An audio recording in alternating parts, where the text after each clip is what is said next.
बिस्मिल्लाहिर्रहमानिर्रहीम। अस्सलाम वालेकुम। शहर किरदार से मैं हूं सदीक जान और मेरे साथ मौजूद हैं साद सूद साहब।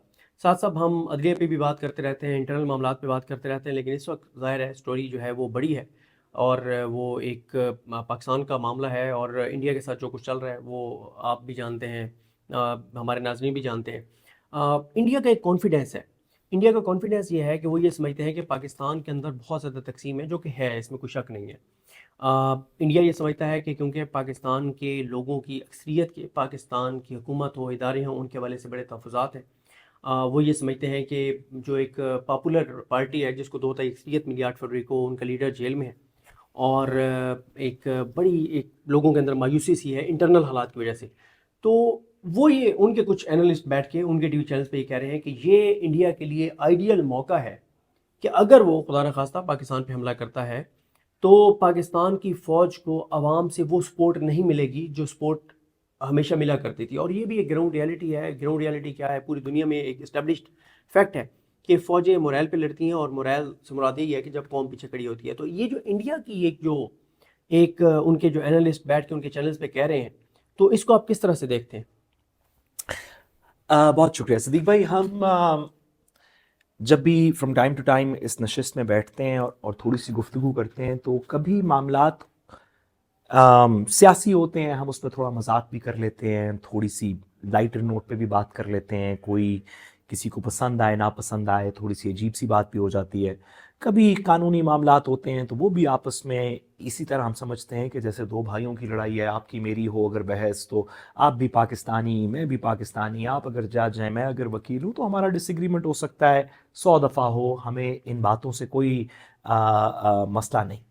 लेकिन कभी कभी ऐसे सीरियस टॉपिक्स होते हैं जैसे कि ये इंडिया पाकिस्तान का है, जिसमें नॉन सीरियस बात की गुंजाइश नहीं है। बिल्कुल। दो बातों की गुंजाइश नहीं है, एक झूठ की गुंजाइश नहीं है। बिल्कुल। हम एक ऐसे लम्हे पे जहां पे पाकिस्तान को कुछ मुस्बत स्ट्रैटेजी बना के अपने एक ऐसे दुश्मन से जो अबद से हमारा दुश्मन है, जो अजल तक हमारा दुश्मन रहेगा, उसको काउंटर करने के लिए कोई स्ट्रैटेजी बनानी है। इसके ऊपर हम नॉन सीरियस बात नहीं कर सकते। बिल्कुल। और दूसरा ये कि पाकिस्तान की अंदर, मतलब अगर कोई भी खुदा न खास्ता भारत की तरफ से जाहिरियत हो, जो कि ऑलरेडी हो चुकी है, सिर्फ इसमें काइनेटिक वॉर या असल जंग की बात नहीं, जाहिरियत तो हो चुकी है, अगर वो हमारा पानी बंद कर दें तो ये वॉर क्राइम के मुतरादिफ है। तो जब इतने सीरियस इश्यूज इन्वॉल्व हों जिसमें पाकिस्तानियों की जान स्टेक पे हो, अगर जंग हो जाए खुदा न खास्ता तो भी हमारे फौजियों की, हमारे सिविलियंस की, और अगर ये पानी बंद कर दें तो भी पाकिस्तान की एक बहुत बड़े तबके की जानो माल की तहफ़्फ़ुज़ का ये इशू है, हम इस पर नॉन सीरियस बात नहीं कर सकते। बिल्कुल सर। तो मैं आपकी इजाज़त से आम, दो या तीन इसमें बेसिक गुजारिशात करना चाहता हूं। सबसे पहले ये कि हमें इस बात को तस्लीम करना चाहिए कि भारत हमारा रिवायती अबदी दुश्मन है। बिल्कुल। हम उसकी पॉलिसी से डिसएग्री करते हैं, हम उसकी फैशिस्ट रजीम से डिसएग्री करते हैं, हम हिंदुत्व की आइडियोलॉजी से डिसएग्री करते हैं। वो हमारा दुश्मन है। उसको जब भी मौका मिला है पिछले 7-8 दिहाइयों के अंदर, ख्वाह वो जंग की सूरत में हो, ख्वाह वो FATF की ग्रे लिस्ट की सूरत में हो, ख्वाह वो IMF की कंडीशंस की सूरत में हो, ख्वाह वो बलूचिस्तान। बलोचिस्तान हो, कलभूषण यादव हो, टेररिज्म पंजाब के अंदर हो, KP के अंदर हो, भारत को जब भी मौका मिला है उसने पाकिस्तान को नुकसान पहुंचाने की कोशिश की है, बड़ी बेरहमी से। जहां पे पाकिस्तान ने कुछ होल्ड बैक भी किया, भारत ने होल्ड बैक नहीं किया और बेरहमी से पाकिस्तान को नुकसान पहुंचाने की कोशिश की। और वो सिर्फ एक डोमेन में नहीं, 65 में, 71 में, कारगिल में, तो और 2019 के फरवरी में तो एक्चुअल जंग हो गई। बिल्कुल। लेकिन जब जंग नहीं भी हो रही थी तो वो FATF भी कर रहे थे, वो बिल्कुल, हर तरह बलूचिस्तान से में, पाकिस्तान हर को वो नुकसान पहुंचाने की कोशिश मल्टी, की। उन्होंने डिप्लोमेटिकली भी हमें आइसोलेट करने की कोशिश की, उन्होंने इकोनॉमिकली हमें वीकन करने की, हमें माशी तौर पे कमजोर करने की कोशिश की। उन्होंने तमाम कोशिशें की, पहले भी की, आज भी कर रहे हैं, आइंदा भी करते रहेंगे।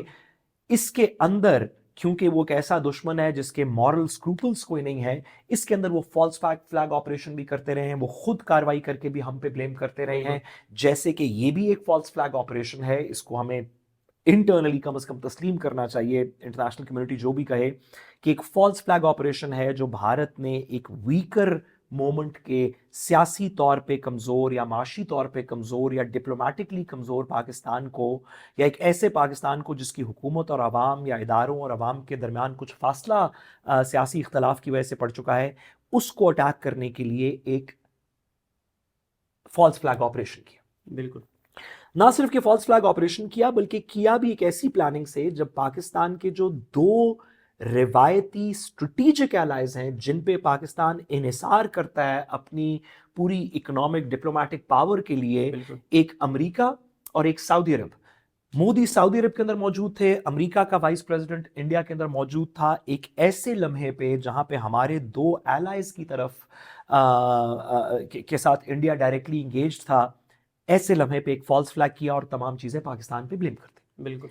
ये एक कनाइविंग, स्क्रूपललेस, एक बिल्कुल ही जो आपका बिल्कुल ही दुश्मन हो, हर नस जिसकी आपकी दुश्मन हो, बिल्कुल। ये एक ऐसे हरीफ दुश्मन का काम है। बिल्कुल। ये एक पहलू है। ये एक फैक्ट है जिसको हमें फैक्ट है, तस्लीम बिल्कुल करना चाहिए। ऐसे ही है। दूसरा फैक्ट जिसे हमें तस्लीम करना चाहिए वो ये है कि इस सिचुएशन के अंदर इस वक्त पाकिस्तान एक वीकर फुटिंग पे है, अस्करी तौर पे नहीं, हम फैक्ट को जरा प्रॉपर्ली स्टेट जी करें। सर। हमें यकीन है कि अगर एक काइनेटिक वॉर हुई, यानी कि उधर से भी टैंक चले, इधर से भी टैंक चले, उधर से भी जहाज चले, इधर से भी जहाज चले, उधर से भी बम चले, इधर से भी बम चले, उधर से भी गोली चले, इधर से भी गोली चले, अगर एक अफवाज की जंग हो गई, तो माजी में भी 2019 का फरवरी इसकी सबसे बेहतरीन एग्जाम्पल है। माजी में भी हमने उनको धूल चटाई, अब भी हमें यकीन है कि अफवाज पाकिस्तान, खा एयरफोर्स हो, खा बरी हो, खा बहरी हो, पाकिस्तान की अफवाज भारत की अफवाज को मुंह तोड़ जवाब देंगे, इसके अंदर भी हमें कोई डाउट नहीं। बिल्कुल। ये दो हकीकतें हो गई कि एक हमारा बड़ा स्क्रूपललेस, बड़ा घटिया किस्म का दुश्मन है जो हर चीज में हमें आइसोलेट करके हमारे पे ब्लेम करना चाहता है, और फॉल्स फ्लैग ऑपरेशन उसने पहले भी किए, अब भी कर रहा है। और दूसरा ये कि अगर काइनेटिक जंग हो गई, वो कन्वेंशनल हो या अनकन्वेंशनल हो, तो पाकिस्तान ने माजी में भी भारत को धूल चटाई, 2019 की एग्जाम्पल हमारे सामने है, अब भी चटाएगा, हमें इसमें कोई डाउट नहीं। लेकिन तीसरी जो इसमें सबसे जरूरी हकीकत है उसको इग्नोर नहीं किया जा सकता, और वो ये है कि पिछले कुछ अरसे से कोई जंग भी किसी भी दो फरीकैन के दरमियान, ख्वाह वो रूस और यूक्रेन हो, ख्वाह वो फलस्तीन और इसराइल हो, ख्वाह वो ये ताइवान का इशू और चाइना अमेरिका हो, कोई भी हो, इसमें से जो एक्चुअल जंगी बर्बरियत, जहाज, बम, गोली, ये जो फौजों का जो काम है, वो उसका एक छोटा सा हिस्सा है। उस जंग के बहुत सारे और पहलू हैं, बिल्कुल। यानी कि आप सीरिया को देख लें, शाम को देख लें, लेबनान को देख लें, फलस्तीन को देख लें, पाकिस्तान को देख लें, अफगानिस्तान को देख लें, ईरान को देख लें। तो जंग का एक पहलू यह है कि उसको डिप्लोमेटिकली आइसोलेट किया गया, ईरान को डिप्लोमेटिकली आइसोलेट किया गया, फलस्तीन को पूरा कोशिश की इसराइल ने डिप्लोमेटिकली आइसोलेट करने की, रूस को अमेरिका ने कोशिश की यूक्रेन पे डिप्लोमेटिकली आइसोलेट करने की, पाकिस्तान को डिप्लोमेटिकली आइसोलेट करने की भारत कोशिश करता रहा है, कर रहा है। एक इसका डिप्लोमेटिक फ्रंट है, सिर्फ जंग गोलियों से नहीं लड़ी जाती, जंग डिप्लोमेटिक फ्रंट पे लड़ी जाती है। दूसरा इसका इकोनॉमिक पहलू है कि आप किसी मुल्क के को फॉरेन बम से ना भी कुछ करें तो आप उसके ऊपर इकोनॉमिक सैंक्शंस इस तरह की दुनिया भर से मिलके कोई इकोनॉमिक पॉलिसी इस तरह की कर दें कि वो ईरान की तरह इकोनॉमिकली कमजोर हो जाए, बेशक उसके पास तेल मादनियात हैं, या नॉर्थ कोरिया, दीगर लोगों को जिनको इकोनॉमिक सैंक्शंस के थ्रू किया गया, या एक्चुअल सैंक्शंस और ब्लॉकेड के थ्रू किया गया, जैसे फलस्तीन के अंदर है, जैसे सीरिया में हुआ, इराक में हुआ, अफगानिस्तान में इतने साल होता रहा। एक इसका ये पहलू है, एक डिप्लोमेटिक, एक इकोनॉमिक, और हमें हमेशा से बताया गया, इसका तीसरा पहलू है नैरेटिव वॉरफेयर। 2019 में हमने भारत का एक जहाज गिराया, उन्होंने हमारे कुछ दरख्त तोड़ दिए एक अपना बम गिरा के, लेकिन जंग इस पे डिसाइड नहीं हुई। जंग नैरेटिव वॉरफेयर पे डिसाइड हुई। सारी दुनिया ने कहा कि भारत इनका कुछ नहीं कर सकी। हम रिपोर्टर्स को लेके गए कि दिखाने के लिए कि हमारी कोई चीज नहीं गिरी। हमने अभिनंदन को टेलीविजन के ऊपर लेके आए, गुडविल जेस्चर के थ्रू, पार्लियामेंट की तकरीर से। एक नैरेटिव वॉरफेयर था, आपको याद होगा, we will dominate the escalation ladder, we will surprise you. एक नैरेटिव वॉरफेयर था जो हम, जहाज तो हमने गिराया और अभिनंदन को हमने अस्करी तौर पे तो डिफीट जो हमने भारत को किया सो किया, लेकिन नैरेटिव के अंदर पाकिस्तान ने इतना अच्छा परफॉर्म किया कि ना डिप्लोमेटिकली हम आइसोलेट हुए, ना इकोनॉमिकली हमें उसके ऊपर ज्यादा प्रेशर करना पड़ा। और नैरेटिव के अंदर सारी दुनिया ने कहा कि बड़ी जबरदस्त बात है कि पाकिस्तान ने इतनी प्रेशर के बावजूद भी भारत के साथ इस तरह किया और ये कमाल कर दिया। बिल्कुल। इस वक्त पाकिस्तान का मसला काइनेटिक वॉरफेयर नहीं है। खुदा न खास्ता जंग हो गई, कन्वेंशनल हो, नॉन कन्वेंशनल हो, खुदा न खास्ता हम वो अस्करी जंग जीत जाएंगे इंशाल्लाह ताला, हमें यकीन है इस पे। लेकिन सवाल यह है कि क्या हम डिप्लोमेटिक जंग भी जीतेंगे? क्या इसहाक डार जयशंकर को भी हराएगा? क्या ख्वाजा आसिफ राजनाथ को भी हराएगा? क्या शहबाज शरीफ नरेंद्र मोदी को भी हराएगा? क्या ये डिप्लोमेटिकली हम जीतेंगे? दूसरी बात, इकोनॉमिकली क्या हम जीतेंगे? अगर खुदा न खास्ता वाकई जंग हो गई तो पाकिस्तान अपने रिजर्व्स के बारे में क्या सोच रहा है? हम तेल कहां से लाएंगे? हमारे क्या रिजर्व्स हैं? हमारी पॉलिसी क्या है? हमारी सप्लाई चेन्स क्या होंगी? आई एम श्योर कि इसके ऊपर कोई प्लान होगा, लेकिन मेरा नहीं ख्याल कि अताउल्लाह तारड़ या आजम तारड़ या जिन लोगों से, मंसूर मान जैसे लोगों से जो प्रेस कॉन्फ्रेंस कराई थी, भाई हमारा प्लान क्या है? काइनेटिक वॉर का नहीं, जो दूसरी सॉफ्ट वॉर है उसमें हम क्या करेंगे, नैरेटिव कैसे बनाएंगे? और ये तमाम चीजें हमें बार बार बताया गया कि फौजें सिर्फ जंग नहीं लड़ती, कौमें जंग लड़ती। बिल्कुल ऐसी है, बिल्कुल। कि ये 6 लाख का 1 मिलियन के साथ की फौज के साथ मुकाबला नहीं है, ये 4 बमों के साथ मुकाबला नहीं है, ये 2 गोलियों के साथ मुकाबला नहीं है, ये कौमों की लड़ाई है। बिल्कुल। लोग बहुत कम नंबर में, वीकर कंट्रीज, आप अफगानिस्तान को देख लें, अमेरिका ने पूरी अपनी technology, economic power, military power, NATO, ally सबको लगा लिया, लेकिन क्योंकि अफगानी कौम को अमेरिका कबूल नहीं था तो 20 साल बाद भी उसको भाग के जाना पड़ा। ऐसे ही है। जब तक कौम, फलस्तीन के साथ क्या नहीं हो गया? बिल्कुल। क्या इकोनॉमिक, डिप्लोमेटिक, मिलिट्री क्या कंपैरिजन है इसराइल का और फलस्तीन का? लेकिन क्योंकि फलस्तीन कौम इसराइल को तस्लीम नहीं कर रही और अपनी लीडरशिप, ख्वाह वो हिजबुल्लाह के लोग हों, ख्वाह वो जिन्होंने उनको सपोर्ट किया, या हमास के हों या ईरान के, वो क्योंकि अपनी लीडरशिप पे उनको भरोसा है तो वो पेट बांध के भी लड़ने को तैयार हैं, वो सुरंगों में भी लड़ने को तैयार हैं। लोग मिल के कौमें जंग लड़ती हैं। बिल्कुल। हमारा इफेक्टिव मसला ये है, दो हमारे इफेक्टिव मसले हैं। हमारी जंग का मसला नहीं है, अगर खुदा न खास्ता गोली चल गई तो हम जीत जाएंगे। सवाल यह है कि क्या हम ऐसा ही एक डिफेंस मिनिस्टर अपने पास रखेंगे जो कल एबीसी के इंटरव्यू के अंदर, जिसने अपनी जहालत में ही, अब इंसान कहेगा क्या और कहे, ये कह दिया कि जी हम, अगले ने पूछा, एबीसी के इंटरव्यू वालों ने पूछा कि पाकिस्तान, क्या ये बात दुरुस्त नहीं कि पाकिस्तान दहशतगर्दों को पनाह देता है और सपोर्ट करता है? तो उन्होंने कहा कि हाँ, लेकिन ये तो हम अमेरिका के कहने पे करते हैं। ओ भाई, आप कोई ग्रे मैटर है, कोई अकल, कोई शऊर, कोई आप अपने लिए नहीं कर रहे, आप पाकिस्तान की 25 करोड़ आवाम के किसी अजीब सी वजह से आप डिफेंस मिनिस्टर हैं।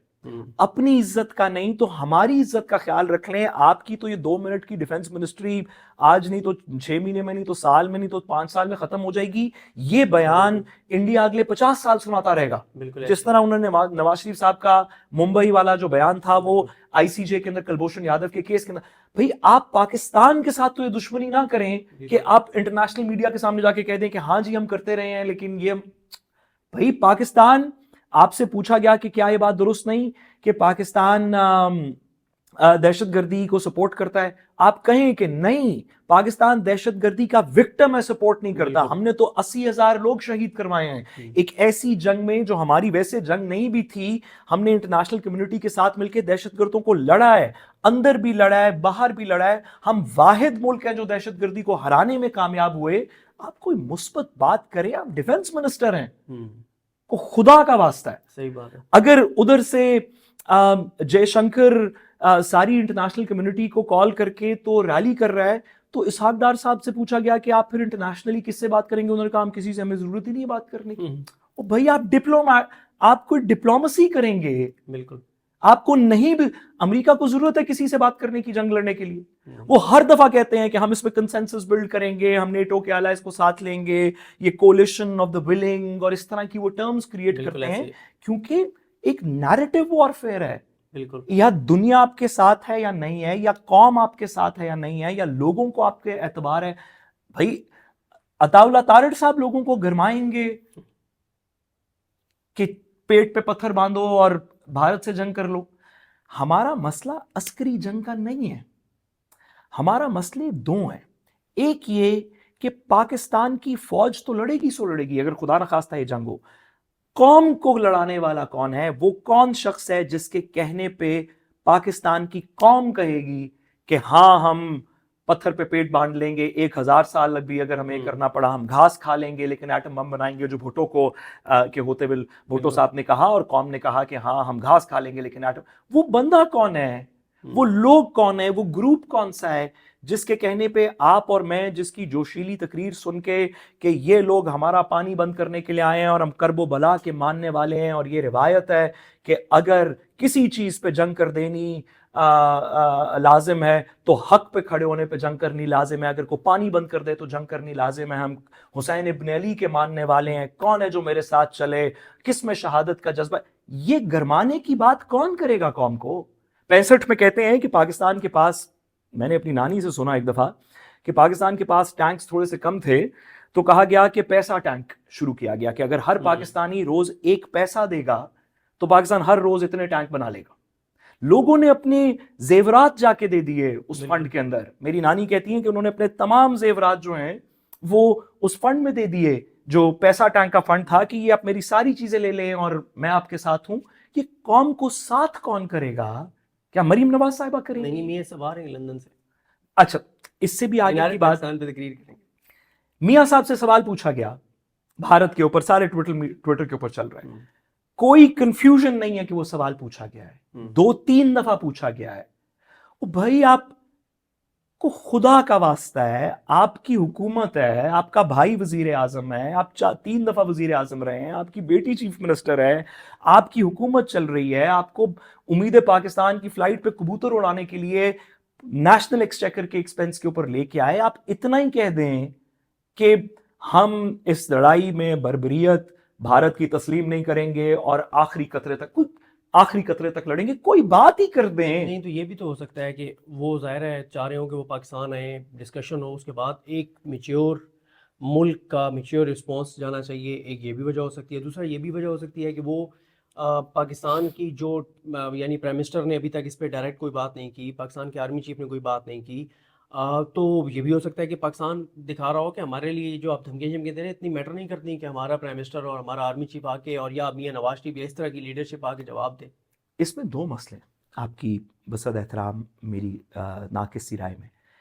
एक तो प्राइम मिनिस्टर ने या चीफ मिनिस्टर ने या बाकियों ने अगर बयान नहीं दिया तो ये बड़ी अजीब सी बात है, उनको बयान देना चाहिए। ये एक्सक्यूज नहीं है कि क्योंकि प्राइम मिनिस्टर ने भी दिया तो नवाज शरीफ भी नहीं देगा, ये कोई एक्सक्यूज नहीं है। उनका प्राइम मिनिस्टर बोल रहा है, उनका कोई नीचे से अफसर नहीं बोल रहा, उनका प्राइम मिनिस्टर बोल रहा है, डिफेंस मिनिस्टर बोल रहा है, उनकी फॉरेन मिनिस्टर बोल रहा है, उनकी गवर्नमेंट बोल रही है, अमित शाह वगैरह जैसे लोग बोल रहे हैं। आपके भी सीरियस लोगों को बात करनी चाहिए, पहली बात। दूसरा, अगर आपसे सवाल नहीं पूछा गया तो चलें ठीक है, आपने नहीं कहा, आपसे सवाल पूछ लिया गया है, आप गुजर रहे हैं, आपसे कहा गया है कि आपका भारत पाकिस्तान के बारे में क्या ख्याल है। ठीक है, आपको कोई पॉलिसी ना पता हो, आपको पता ही ना हो कि हमारी क्या पॉलिसी, आप भाई इतना तो कहें कि पाकिस्तान अपने नाकाबिले तस्खीर दिफा पे कॉम्प्रोमाइज नहीं करेगा। इतनी बात करने में क्या मसला है? या भारत को चाहिए कि वो बगैर वजह के पाकिस्तान के ऊपर जाहिरियत ना करें, या ये पाकिस्तान का जो पानी बंद करने की बात की है हम इसको हर फोरम के ऊपर लड़ेंगे। कोई बात तो करें। आप खामोश हैं भारत के ऊपर, आपका कोई ओपिनियन नहीं है। सारी दुनिया के अंदर पाकिस्तान इंडिया की जंग की बात हो रही है, आपका कोई ओपिनियन ही नहीं है इसके ऊपर। आप बोलना ही नहीं चाहते, आप मुल्क के हक में एक बात नहीं कर पा रहे। तो अगर आप नहीं कर पा रहे तो लोग आपके साथ क्यों चलेंगे?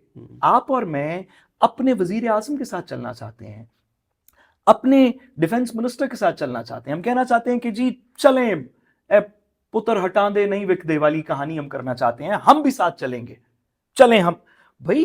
लेकिन कोई बात ऐसी हो, कोई बंदा रैली करे, इसको अपने कौम को किसी तरीके तैयार करना है। उमूदी कर रहे हैं ना, जंग करे ना करे, लेकिन वो कर रहे हैं ना अपने आप को तैयार। आप क्या कर रहे हैं?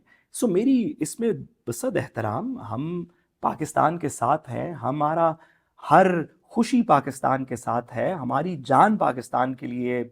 एक दफ़ा नहीं, अगर करोड़ों दफ़ा भी मार के वापस जिंदा किया जाए तो हम हर दफ़ा पाकिस्तान के लिए मरना चाहते हैं इसमें। लेकिन कोई इस सिचुएशन में कोई लेके चलेगा ना, किसी पे एतबार होगा तो आगे कहानी चलेगी। पहली बात ये।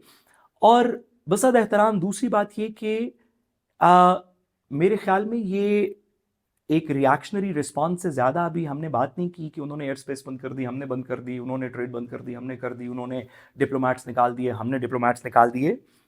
यहाँ से आगे की बात क्या है? चलें खुदा न खास्ता अगर काइनेटिक जंग हो गई तो हम उसका तो हमें प्लान पता है, हमारी अफवाज पाकिस्तान उसको लड़ेगी भी इंशाल्लाह और जीतेगी भी।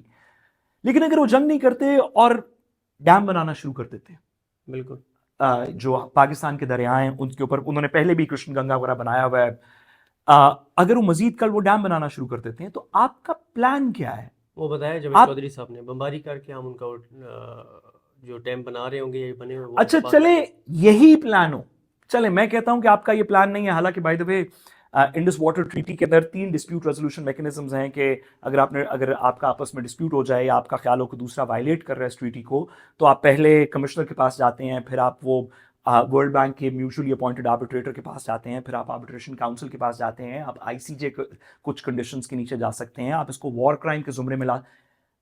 ये तो प्लान किसी को पता ही नहीं है कि है या नहीं है। मतलब अगर ये है तो तो होगा। कौन बना रहा है, क्या उसके लवाजमात हैं, आपको कौन कौन ये तो बोर्ड होगा, लेना, ये तो आपको है। कौन कौन बोर्ड लेना चाहिए। बसद एहतराम आपको कौन कौन बोर्ड लेना चाहिए। यही बात बताई गई कि हम भारत ने जब कश्मीर को एनेक्स कर लिया तो उस वक्त भी कहा गया कि हम इसको कोई प्लान बन रहा है आईसीजे में लेके जाने का, लेकिन आज तक कोई लेके नहीं गया। आज तक किसी ने कोई किसी फोरम के ऊपर 370 को चैलेंज नहीं किया। तो आप इसको किधर लेके जाएंगे? कोई कौम को एतमाद में लें, कोई स्ट्रैटेजी बनाएं। और अगर यही भी प्लान है कि हम कोई आर्बिट्रेशन नहीं करेंगे, अगर वो डैम बनाते हैं तो हम एयरफोर्स भेज के कर देंगे, तो भी कौम को एतमाद में लें। लोगों को ऐसी टफ सिचुएशंस में डायरेक्शन की जरूरत है, लीडरशिप की जरूरत है, किसी चीज में यकीन करने की जरूरत है, किसी चीज के पीछे रैली करने की जरूरत है। हमें यकीन है कि हम अस्करी तौर पे भारत को मुंह तोड़ जवाब देंगे। लेकिन ये सिर्फ अस्करी जंग नहीं है, ये नैरेटिव की जंग है, ये डिप्लोमेसी की जंग है, ये इकोनॉमिक जंग है, ये लॉफेयर की, इंटरनेशनल लॉफेयर की जंग है। आप कोई मुस्बत प्लान बनाएं, उस प्लान का अगर पूरा हिस्सा नहीं भी बता सकते तो किसी तरीके ऐसे लोगों के थ्रू जिसपे आवाम को क्रेडिबल यकीन हो, उनके थ्रू बताएं कि आप यकीन करें हम ये प्लान बना रहे हैं, इसमें हम आगे कुछ कॉन्फिडेंस तो इसमें पैदा करें। अगर ये सिर्फ इसहाक डार साहब के बयानात पे रही बात, तो अफवाज पाकिस्तान तो ज़रूर भारत को की अफवाज को मुंह तोड़ जवाब देगी, लेकिन हुकूमत पाकिस्तान, पाकिस्तान की कौम, वो भारत की कौम को क्या जवाब देगी? इसके लिए मेरे ख्याल में इस वक्त तक पाकिस्तान की हुकूमत जो उनको करना चाहिए था वो नहीं कर पाई। बिल्कुल ठीक है। साथ साहब ने इस पे बड़ी तफसील से बात की, बल्कि मैं एक सवाल और आपसे पूछ लेता हूँ। इमरान खान साहब, ज़ाहिर है उन तक ये बात पहुँचेगी और उनसे मुलाकात अब हो ही जाएगी अगले 3-4 दिन में। तो जब उन तक ये सारी सूरत हाल पहुँचेगी तो आप क्या एक्सपेक्ट कर रहे हैं, उनका क्या बयान आएगा, क्या डायरेक्शन आएगी तहरीक इंसाफ और पाकिस्तान के लोगों को? देखिए, हम क्योंकि ये एक मोमेंट ऐसा है तो हम सियासी बात नहीं कर रहे। हम सियासी बात, जो मैंने ख्वाजा साहब की भी तनकीद की, ख्वाजा आसिफ की, वो भी सियासी नहीं थी। ये कोई नून लीग, अगर ये पीटीआई के डिफेंस मिनिस्टर ये कहता कि हाँ हाँ हम करते हैं टेररिस्ट को वो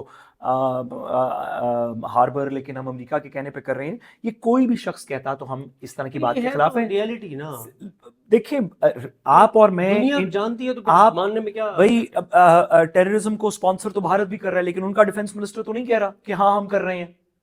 टेररिज्म को स्पॉन्सर तो अमेरिका भी कर रहा है, ये सारे मिडल ईस्ट के अंदर, सीरिया के अंदर, लेबनान के अंदर, उनका सेक्रेटरी ऑफ स्टेट या डिफेंस मिनिस्टर तो नहीं, सेक्रेटरी डिफेंस तो नहीं कह रहा कि हाँ हम कर तो रहे हम हैं। सच बोल रहे हैं। आप भाई आपके सच के कॉन्सिक्वेंसेस हैं। आपको एक पोजीशन में खड़ा किया है जहां पे इंटरनेशनल डिप्लोमेसी होती है, आपकी बात करने के कॉन्सिक्वेंसेस हैं, जैसे नवाज शरीफ साहब की बात करने के आईसीजे के अंदर कॉन्सिक्वेंसेस हुए पाकिस्तान के लिए। तो हम सियासी बात किए बगैर मैं इमरान खान साहब के पर्सपेक्टिव में सिर्फ दो बातें करूंगा। एक ये कि इस लम्हे को यूज करके पाकिस्तान को इस बात को रिकग्नाइज करना चाहिए कि आप में मुझ में जितने भी इख्तलाफात हों, वो सियासी इख्तलाफात हों, वो कोई और पर्सनल इख्तलाफात हों, आपने मेरे घर की दीवार गिरा दी थी और मैंने आपकी फसलों में पानी छोड़ दिया, जो भी हमारे इख्तलाफात हैं वो दो भाइयों के इख्तलाफात हैं। हमारे असल दुश्मन इस हमारे मुल्क की सरहदों से बाहर रहते हैं। हमें इमरान खान साहब हों, बलवाई हों, डिजिटल दहशतगर्द हों, जो भी लोग हों जो पाकिस्तानी है, जो पाकिस्तान का पासपोर्ट होल्ड करता है, हमारे आइन के ताबे है, पाकिस्तान के झंडे को अपने सीने पर लगाता है, पाकिस्तान का नेशनल एंथम पढ़ता है, कौमी तराना पढ़ता है, वो आज उससे बात करने में इस हुकूमत को कोई मजायका नहीं होना चाहिए, क्योंकि पाकिस्तान का लम्हा है, ये सियासी लम्हा नहीं है। मुझे यकीन है कि अगर इमरान खान से बात की जाएगी तो वो ना सिर्फ के अफवाज पाकिस्तान के हक में बात करेंगे, पाकिस्तान की सालमियत के हक में बात करेंगे, अपनी फौज के साथ खड़े होंगे, लेकिन ना सिर्फ कि वो ये करेंगे, बल्कि इससे ज्यादा शायद उनके कहने से जो पाकिस्तान की ऐसी अवाम है जो इस हुकूमत या रियासत के इस स्ट्रक्चर के साथ नहीं है, वो भी इमरान खान साहब के कहने पे इस स्ट्रगल के अंदर शामिल हो जाएगी, जो कि जरूरी है। अगर पाकिस्तान ने बतौर कौम ये जंग लड़नी है, तो जो आपका लीडर है वो भी कहे कि इसको जंग लड़नी है, जो मेरा लीडर है वो भी कहे कि हम जंग लड़ना चाहते हैं, जो उसका लीडर है वो भी कहे कि हम इसमें इकट्ठे हैं, ताकि हम सब मिलजुल के किसी प्रॉपर तरीके से एक मुस्बत स्ट्रैटेजी बनाएं और वहां से आगे इस मुल्क की कोई के लिए अंदर को बेहतरी कर सकें। War is too important an issue to be left to Ataullah Tarars and Mansoor Awans to settle. हम सबको इसके अंदर थोड़ी सी बात करनी हाँ चाहिए। बिल्कुल, मंसूर अवान साहब आईनी बेंच के मामले में तो ठीक है, लेकिन जंग के मामले में और भाई आपने उनके कानून वगैरह की तशरीह देख ली कि वो किस तरह बिल्कुल। की है। अब आईसीजे के अंदर अगर भारत को लेके जाना है तो खुदा का वास्ता है कि एहसन बून और मंसूर अवान और आजम तारड़ से के अलावा किसी मेरे जैसे नाकिस से नहीं, किसी इंटरनेशनल पाकिस्तान से बाहर बैठी बड़ी फर्म, किसी सही बंदे से मशवरा लें। ये आजम तारड़ और मंसूर अवान के भरोसे पे ना रहना, कोई अच्छी एडवाइस लें आप। ये रियल इश्यूज हैं। इंडिया सिर्फ अपने दो लोगों की एडवाइस के ऊपर नहीं रह रहा होगा, वो सारी दुनिया की लॉ फर्म से बात कर रहा होगा। अगर आप लॉ फेयर इंटरनेशनल करना चाहते हैं तो मेहरबानी करके एहसन बून की एडवाइस पे ना चलें, किसी अक्लमंद शख्स से, काजी साहब पाकिस्तान काजी साहब से पूछें। अल्लाह ताला करम करे जी। साथ साहब ने बड़ी तफसील से बात की, और वैसे भी इमरान खान से बात इसलिए ज़रूरी है और इमरान खान साहब का पैगाम आना इसलिए भी ज़रूरी है इस सारे मामले पर कि पाकिस्तान के लोगों ने, पाकिस्तान के अवाम ने इमरान खान साहब को 8 फरवरी को 2 तिहाई अक्सरियत दी, और अब तो जो हम पब्लिक में जाते हैं तो मामला 2 तिहाई से 3 चौथाई तक पहुँच चुका है। हमें अपनी दुआ में याद रखें। अलगनी हम सब का हामी नासरो। अल्लाह हाफ़िज़।